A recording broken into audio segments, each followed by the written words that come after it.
The King's Breakfast by AA Milne. The King asked the Queen, and the Queen asked the dairymaid, "Could we have some butter for the royal slice of bread?" The Queen asked the dairymaid. The dairymaid said, "Certainly, I'll go and tell the cow now before she goes to bed." The dairymaid, she curtsied and went and told the Alderney, "Don't forget the butter for the royal slice of bread." The Alderney said sleepily, "You'd better tell His Majesty that many people nowadays like marmalade instead." The dairymaid said, "Fancy," and went to Her Majesty. She curtsied to the Queen, and she turned a little red.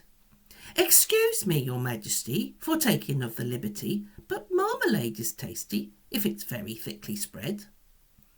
The Queen said, "Oh," and went to His Majesty.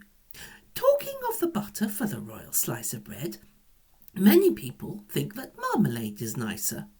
Would you like to try a little marmalade instead?" The King said, "Bother," and then he said, "Oh, dearie me." The King sobbed, "Oh, dearie me," and went back to bed.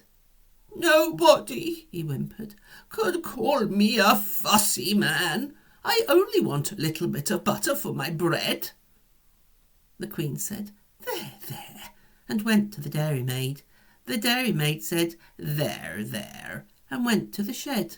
The cow said, "There, there, I didn't really mean it. Here's milk for his porringer and butter for his bread."